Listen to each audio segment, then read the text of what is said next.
இயேசு கிறிஸ்துவில் எனக்கு பிரியமானவர்களே, இயேசுடைய உயிர்ப்பிற்கு பிறகு இயேசுடைய உயிர்ப்பை அறியாத இரு சீடர்கள் எம்மாவுஸ் நோக்கி பயணம் மேற்கொள்கின்றார்கள். எருசலேமிலிருந்து இவர்கள் கிளம்பி செல்லுகின்றார்கள். அந்த நேரத்திலே இயேசு அவர்களோடு இணைந்து நடந்து செல்வதாக, அவர்களோடு இணைந்து பயணிப்பதாக, அவர்களுக்கு விளக்கம் கொடுப்பவராக, உயிர்த்த இயேசுவை கண்டுகொள்வதற்கு அவர்களுக்கு உரிய வாய்ப்பினை வழங்கியதாக இந்த நற்செய்தி நமக்கு குறிப்பிடுகின்றது. அதாவது இந்த சீடர்கள் உள்ளம் உடைந்தவர்களாக, மனக்குழப்பம் உள்ளவர்களாக, மனதிலே பல போராட்டங்களையும் வேதனைகளையும் தாங்கியவர்களாக, தங்களுடைய வாழ்வு இனிதே இப்படியே முடிந்து விட்டதே, நாங்கள் ஒரு கனவொன்று கண்டோம், அந்த கனவு காட்டாற்றில் வெள்ளம் போனது போன்று கரைந்து போய்விட்டதே என்று தங்களுக்குள் எண்ணியவர்களாக பேசியவர்களாக நடந்து சென்று கொண்டிருக்கின்றார்கள். அவ்வாறு நடந்து கொண்டிருக்கின்ற பொழுது இயேசு அவர்களோடு இருக்கின்றார். ஒன்றை தெளிவாக புரிந்து கொள்ள வேண்டும். நம்முடைய வாழ்விலே பல போராட்டங்கள், பல சந்தேகங்கள்,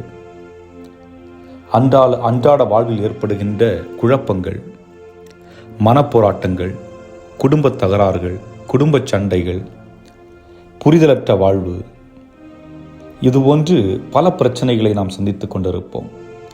அந்த நேரத்திலும் இயேசு நம்மோடு நடந்து கொண்டிருக்கின்றார், நம்மோடு பயணித்துக் கொண்டிருக்கின்றார் என்பதை நாம் நம்ப வேண்டும். காரணம், இந்த சீடர்கள் அந்த இயேசுவை புரிந்து கொள்ளவில்லை.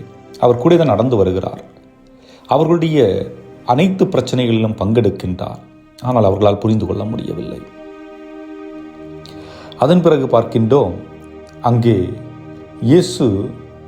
இயேசுவுக்கும் மற்றவர்களுக்கும் ஒரு உண்மையான நேர்மையான உரையாடல் நடைபெறுகிறது. அந்த உண்மையான உரையாடல் என்றால் என்ன? இயேசுவை பற்றிய பேச்சு.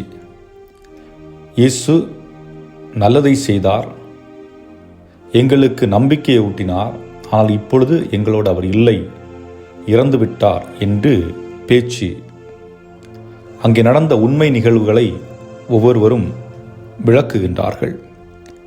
இந்த நேர்மையான உண்மையான உரையாடல்கள் என்பது காயத்தை மையப்படுத்தியதாக இருக்கலாம், சோர்வை மையப்படுத்தியதாக இருக்கலாம், குழப்பங்களை மையப்படுத்தியதாக இருக்கலாம். ஏன் நம்முடைய குடும்பங்களிலே இன்று கணவன் மனைவியர் பல நேரங்களிலே நேர்மையான உரையாடல்களை நிகழ்த்துவதில்லை. ஏதாவது ஒன்று யாராவது சொல்லிவிட்டால் என்னை தாக்கி பேசுகிறார்கள் என்று தாங்களை தற்காத்துக் கொள்வதற்கு தான் முற்படுகின்றார்களே ஒழிய மற்றவரை புரிந்து கொள்ள வேண்டும், ஆகவே உண்மையான உரையாடல்கள் நிகழ்த்த வேண்டும், உண்மையான செவிமடுத்தல் இருக்க வேண்டும் என்பதை இன்றைக்கு பலர் மறந்து விடுகின்றார்கள். இதனாலே பல பிரச்சனைகள் நம்முடைய குடும்பங்களில் ஏற்பட்டு கொண்டிருக்கின்றது. கண்கூடாக நாம் பார்த்து கொண்டும் இருக்கின்றோம். ஆனால் இங்கே பார்க்கின்றோம், இயேசுவுக்கும் சீடர்களுக்கும் உண்மையான உரையாடுதல். இந்த உரையாடல் என்பது நம்பிக்கையை பற்றிய உரையாடல், பயத்தை பற்றிய உரையாடல், சோர்வை பற்றிய உரையாடல், கடவுளை பற்றிய உரையாடல் என்று பார்க்கின்றோம். மூன்றாவதாக, இந்த உரையாடலுக்கு பின்பு இயேசு அவர்களுக்கு அதை பற்றிய விளக்கத்தை கொடுக்க வேண்டும். அந்த விளக்கம் என்னவென்றால் விவிலியத்தினுடைய தெளிவுகள். இயேசு கிறிஸ்து, அதாவது கடவுளுடைய மகன், இறந்து உயிர்த்தெழ வேண்டும், அதற்குரிய குறியீடுகள் அனைத்தும் பழைய ஏற்பாட்டில் இருக்கிறது என்பதை அவர்களுக்கு விளக்குகின்றார். பல நேரங்களிலே நம்முடைய வாழ்க்கையில் நாம் சோர்ந்து போயிருக்கின்ற பொழுது நம்முடைய கரங்களில் தவழ வேண்டியது மதுபாட்டிலோ அல்லது மற்ற சிந்தனைகளோ அல்ல, மாறாக விவிலிய புத்தகங்கள் நம்முடைய கையிலே தவழ வேண்டும். விவிலியத்தை நாம் வாசிக்க கற்றுக்கொள்ள வேண்டும். விவிலியத்தில் சொல்லப்படுகின்ற உண்மைகளை புரிந்து கொள்ள முற்பட வேண்டும். ஏனோதானோ என்று வாசித்து விடுவதை விட ஏன் இவ்வாறு கூறப்பட்டிருக்கின்றது, இயேசு என்ன சொல்ல வருகின்றார் என்பது போன்ற கேள்விகள் நமக்கு தெளிவை உருவாக்கும். தெளிவற்றிருந்த சீடர்களுக்கு விவிலிய பின்னணியிலே இயேசு விளக்கத்தை கொடுத்து அவர்களை தெளிவுபடுத்துகின்றார். அதன் பிறகு அங்கிருந்து அவர்களை விட்டு பிரிந்து செல்வர்கள் காட்டிக்கொள்ள அவரை விருந்துண்ண அழைக்கின்றார்கள்.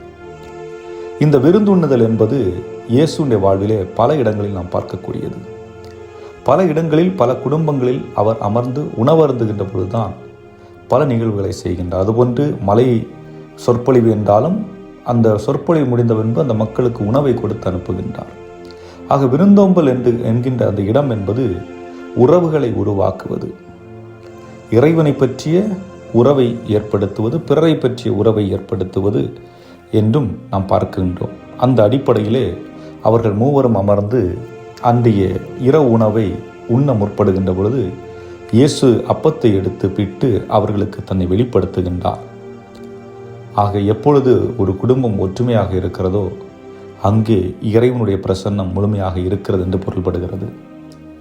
எப்பொழுது ஒரு குடும்பத்தில் ஒற்றுமை நிகழவில்லையோ அங்கே இறைவனுடைய அருள் நம்முடைய கண்களுக்கு தெரிவதில்லை, இறைவனுடைய பிரசன்னம் நம்முடைய கண்களுக்கு தெரிவதில்லை. அதுபோன்று இறுதியாக இயேசுவை கண்டு கொண்ட அந்த மக்கள் இயேசு உயிர்த்து விட்டார் என்ற செய்தியை, அந்த மகிழ்ச்சியை தெரிவிப்பதற்காக மீண்டும் எருசலேமிற்கு புறப்படுவதை நாம் பார்க்கின்றோம். நாமும் நம்முடைய வாழ்விலே இயேசுவை பல நேரங்களிலே கண்டுகொள்ளுகின்றோம். நம்முடைய துன்ப காலங்களில், நம்முடைய இன்ப காலங்களில் இயேசுவை நாம் உணர்வுபூர்வமாக நாம் உணர்ந்து உடல் ரீதியாக உணர்கின்றோம், மன ரீதியாக உணர்கின்றோம். நம்மோடு வாழ்கின்ற பிறர் வழியாக இயேசு உணர்கின்றோம். அவ்வாறு உணர்கின்ற அந்த இயேசுவை, இந்த உயிர்த்த ஆண்டவரை நாம் மற்றவர்களுக்கு கடத்துவதற்கு நம் வாழ்வு வழியாக இறைவனிடத்திலே நம்மையே நாம் அர்ப்பணிப்போம். இறைவன் உங்களை நிறைவாக ஆசீர்வதிப்பாராக. ஆமென்.